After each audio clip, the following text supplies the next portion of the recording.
So this next question is in regards to the breathless state, experiencing the breathless state in meditation. So these questions that we've had on the Om technique in the last video and the breathless state, I consider these really advanced topics. I mean, I realize we're supposed to develop listening to the Om vibration as one of our preliminary practices before Kriya Pranayama. But they're really an advanced procedure to master, and the same thing with the breathless state. I don't really recommend worrying about experiencing the breathless state because it's something that just happens naturally. The better you get at your meditation practice, the better you get at your Kriya Pranayama practice, again, in videos that we've already covered in this YouTube channel, the easier and more natural it will be to experience breathlessness. And you won't really care that you're experiencing breathlessness because really the important point is that you're experiencing a superconscious state or samadhi state, a thought-free existence being. But it can be helpful to know that as the years go by, it's more likely that you will experience a breathless state. And how do you know when you experience it? Well, oftentimes you're not even aware of it because it occurs at that moment where you're in a thought-free, pure existence being, which means you're not aware of your personality, you're not aware of all of your problems, you're not aware of your thinking, you're just simply existing. It's just pure existence. And so you don't know if you're in a breathless state because you're not aware of your body. You may notice, though, that the more you meditate and as you practice your Sushumna breathing or Kriya Pranayama or even deep mantra practice, that your breathing gets very subtle, meaning that you're hardly even aware that you're breathing. That is building up to this breathless state. And that's very important because the more subtle the breath becomes, the more attenuated the mind is, the greater capacity you have to experience that pure existence being. Now, one thing that you can do, and I would recommend, again, not worrying about this for now, maybe 3 or 4 years after you've been practicing Kriya Yoga for intensively, after you've been practicing Kriya Yoga intensively, and you feel comfortable with the process, one thing that you can do to experiment is after you've practiced Kriya Pranayama or after you've practiced Sushumna breathing or even mantra,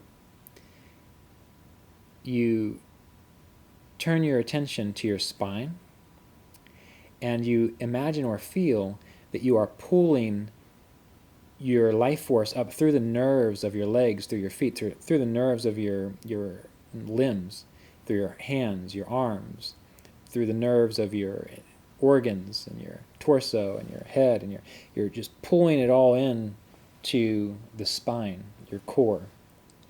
And it's a sense for me as if I'm actually, like if I have a rope and I'm really pulling that rope, I'm pulling that rope in, there's some resistance to it. So I imagine that I'm feeling this almost suction effect of pulling my nervous system energy through my nerves, through the periphery, through my body into the spine and concentrating it all on the spine.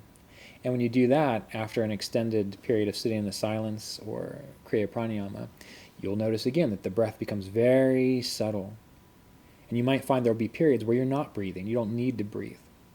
You don't want to force it. You don't want to. This doesn't work by just holding your breath. This happens naturally. It just happens.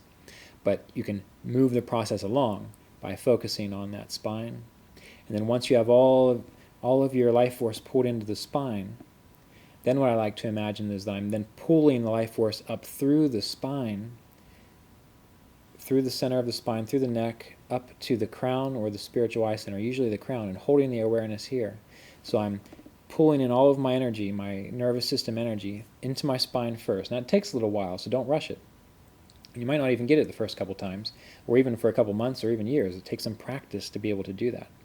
And you don't want to rush it, and you don't want to be forceful with it. Just work at it slowly.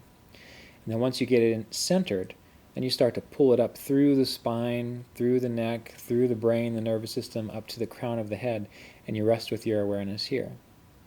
And it's more likely that after you go through this process that you will experience a breathless state, or you will experience the sense of absorption in pure existence being, which of course you won't be aware of your body, so you won't know if you're in a breathless state.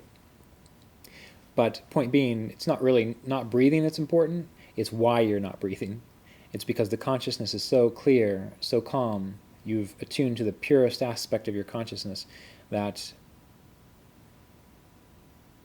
you're essentially existing within your essence. self-realization, God realization. And it's here that you're more likely to hear the Om vibration as well. So listening to the Om vibration helps with this, as well as practicing in this way helps hear the Om vibration. So all these techniques, all these practices, they build synergistically on one another. So consider this whenever you are wondering about the breathless state, if you need to pay attention to it or how to achieve it. It's something that occurs naturally in time, and it's really attuned, or it's really dependent on your capacity to detach from external distractions, detach from the mind, internalize your awareness. And in the Yoga Sutras, the limb of yoga is called pratyahara, which is where you're able to fully internalize your awareness. And then you're actually practicing concentration, meditation, and samadhi. So that's really an important point.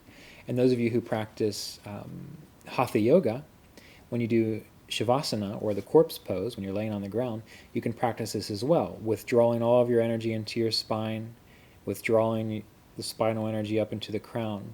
And so by doing Hatha Yoga and Shavasana, that can help to expedite the process. And that's one thing whenever we go to these different countries to teach meditation and yoga.